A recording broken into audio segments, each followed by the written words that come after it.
Bonjour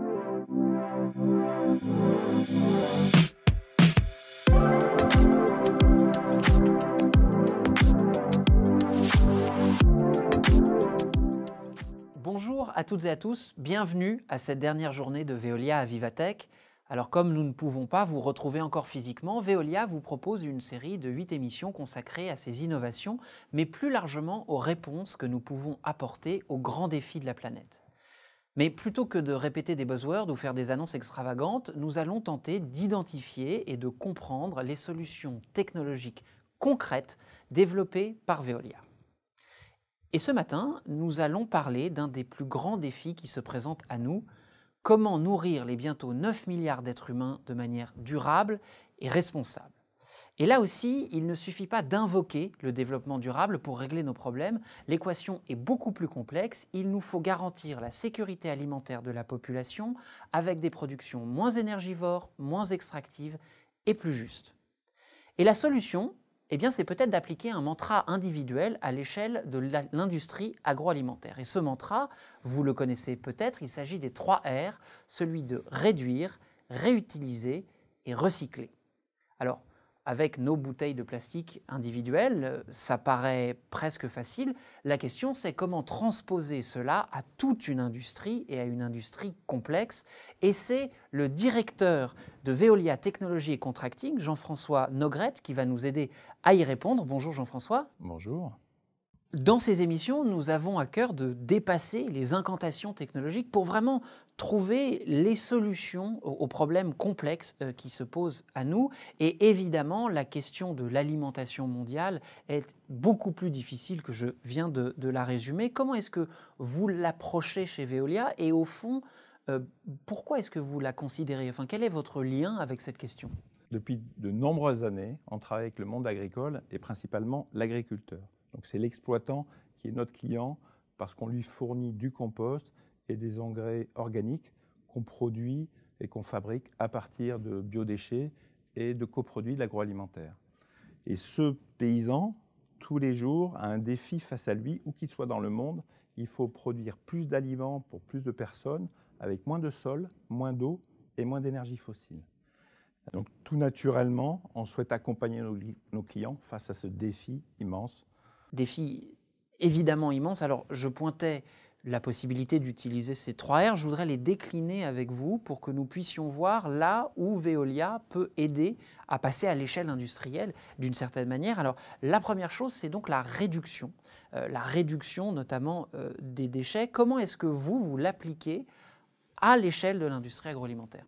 Alors, là, ce qu'on va viser, ce n'est pas la réduction des déchets, c'est finalement la réduction des intrants, donc de tous les apports qu'on met au champ. Et pour ça, on doit essayer de mieux comprendre le juste besoin de la plante. Dans cette démarche, on s'est associé avec une start-up de Bordeaux, Végétal Signal, qui a mis au point un dispositif très, très astucieux qui permet d'être à l'écoute de la plante. Littéralement, c'est un dispositif qui est très simple et qui revient un peu à ce que font les neuroscientifiques. On va mettre des capteurs sur la plante et ces capteurs fonctionnent de façon autonome en plein champ et vont suivre tous les signaux électrophysiologiques du végétal et permettre de savoir si le végétal a besoin d'eau, a besoin d'intrants du type engrais ou au contraire est malade. Donc plante par plante, on va aller presque tige par tige vérifier ou savoir ce dont a besoin la plante en question. Alors on ne va pas le faire sur l'ensemble des plants, mais statistiquement, quelques plants sur une parcelle permettent d'anticiper s'il y a un intérêt à ce moment-là de mettre un fertilisant ou pas, d'irriguer ou pas. Et c'est très important parce qu'on doit réduire la quantité en amont. Donc c'est bien le sens de la réduction. C'est pas trop compliqué comme système. Enfin, c'est pas. Dans ma tête, bêtement, j'imagine un système neuronal de plantes. Ça ressemble à quoi? Ça fonctionne en plein champ de façon autonome. Donc en gros, sont des petits électrodes qu'on met sur certaines plantes. il y a un capteur solaire pour le rendre autonome, et ensuite les signaux sont transférés à un modèle mathématique, donc les algorithmes prennent le dessus, et eux déterminent si le signal veut dire nécessité d'apport ou au contraire pas de nécessité. Et je crois d'ailleurs que vous avez presque ce système, alors non pas les implants en eux-mêmes, mais ce qui permet voilà, c'est le capteur qui nous permet de suivre, c'est très simple comme dispositif, et c'est pas cher, et donc ça permet d'avoir une meilleure compréhension de ce qui se passe dans le végétal. Et au lieu d'avoir quelque chose de répétitif et d'un apport, ben voilà, on va suivre le besoin. Ben écoutez, effectivement, ça n'a pas l'air, c'est moins compliqué que ce que j'imaginais. Je voudrais que l'on poursuive dans nos 3 R. Et maintenant, nous allons nous intéresser à celui de la réutilisation, dont on peut comprendre que c'est un axe un peu plus proche des métiers de Veolia, notamment à l'eau. Mais est-ce qu'il y a d'autres exemples de réutilisation que vous menez au sein de Veolia? Alors, depuis une dizaine d'années, il y a un développement mondial de l'aquaculture, et ça vient aussi sur la sécurité alimentaire mondiale. Et l'aquaculture, entre 2015 et 2030, double son volume d'activité. On n'est pas capable d'avoir une pêche supplémentaire, la réserve halieutique ne le permet pas. Et pour accompagner les spécialistes de l'aquaculture, on a mis au point des dispositifs de recyclage de l'eau. Et cette mise au point nous a permis aujourd'hui d'avoir des fermes aquacoles complètement autonomes où on recycle plus de 99% de l'eau. Et aujourd'hui, on sait fabriquer des saumonneries. La dernière a été construite en Suisse, il y en a une qui vient en Allemagne, il y en aura bientôt en France, où on fait de l'élevage de saumon avec une eau qu'on maintient et qu'on tourne en boucle. Et ça permet d'avoir une eau saine, ça permet de ne pas avoir de nécessité d'antibiotiques, et ça permet également d'éviter tous les problèmes de traces de métaux. Donc la technologie du recyclage de l'eau, en fait, s'applique également aux défis de l'agriculture et donc de l'aquaculture en espèces. Et on préserve donc à la fois la ressource eau et les ressources halieutiques qui, comme vous l'avez dit, sont déjà soumises à un stress important et difficilement soutenable. Alors, il nous reste un R, celui du recyclage. Et là, de temps en temps, il faut bien comprendre que le recyclage dans le domaine agroalimentaire fait parfois naître des nouveaux métiers, notamment des fermiers d'un nouveau genre. Et je vous propose de partir ensemble à la découverte de la bioconversion avec l'entreprise Entofood qui, vous allez voir, élève des animaux très particuliers.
Jean-François Nogrette, quel est l'enjeu et l'intérêt pour Veolia de nouer des partenariats avec des éleveurs de mouches, comme on vient de le voir? Alors, l'intérêt est fort puisque vous avez évoqué Entofood. On a également développé avec la start-up Mutatech en France le même dispositif de bioconversion. Et notre enjeu, c'est finalement produire à partir du déchet, du biodéchet, ces protéines qui vont aller vers l'aquaculture dont je venais de parler. Et donc là, la boucle est bouclée puisque l'aquaculture utilise aujourd'hui énormément de poissons. Un tiers de la pêche sert à faire du poisson fourrage. Et donc, on a avec la chair de poisson une viande qui émet 10 fois moins de CO2 qu'une viande de bœuf, par exemple. Mais il faut rendre l'aquaculture durable également. Donc, l'élevage de mouches est une façon de rendre durable l'aquaculture. Vous parliez à l'instant de boucler la boucle. Il y a un autre domaine où on peut là aussi fonctionner presque en circuit fermé, c'est celui des fertilisants, puisqu'il est désormais possible, presque du champ, j'allais dire, à l'assiette, de clore le circuit des intrants. Comment est-ce que c'est possible? Voilà, donc ça, on fait ça en association avec la société Yara, qui sont des spécialistes de l'engrais minéral. Et nous sommes donc spécialistes de l'engrais organique. Et donc l'ambition, vous l'avez bien décrit, c'est que l'engrais qu'on met sur le champ de la première plante, la plante le capte, donc de l'azote, du phosphore, elle va être processée par l'industrie agroalimentaire et le déchet de l'agroalimentaire va encore contenir un peu d'engrais et donc d'azote, de phosphore, qui vont être la première source pour fabriquer l'engrais organique. Et donc on va proposer ensemble avec l'entreprise Yara de cycler la food chain et de proposer à l'agriculteur, à nos clients, un mélange de plus en plus riche en engrais organiques et donc un mélange organo-minéral entre Yara et Veolia. Et ça, un mélange organo-minéral, c'est donc un peu moins polluant pour les sols. Il y a moins de pertes dans les eaux éventuellement usées. C'est-à-dire que c'est un mix qui est déjà un progrès. Mais le mix est un progrès dans la mesure où une partie de l'engrais qu'on apporte vient d'un déchet qui vient quasiment du même champ. Voilà. Et donc, en fait, c'est ce cycle de la food chain qu'on vient de faire et qu'on fait ensemble avec l'entreprise Yara. Il y a donc effectivement de très nombreux nouveaux usages et vous nous parlez beaucoup de nouvelles startups. Elles ne sont pas toutes en Asie, il y en a même qui sont chez nous. Vous nous parliez à l'instant de Mutatech, mais je vous propose aussi de nous intéresser à ce pot. Vous êtes venu avec, il nous vient donc de Châtellerault. Châtellerault, c'est dans la Vienne. Qu'est-ce qu'il a de spécial ce pot? Pourquoi? Parce que je suis très honoré que vous m'offriez un pot, mais qu'est-ce qu'il a de spécial? Alors, il est également le fruit d'un partenariat avec une start-up, Bioplasmar, une start-up israélienne cette fois-ci. Donc on doit chercher l'association, c'est aussi important dans l'économie circulaire. Et ce pot, donc, il est fait à partir de coproduits végétaux et il a sa valeur en fait, c'est qu'il permet d'avoir une agriculture sans plastique.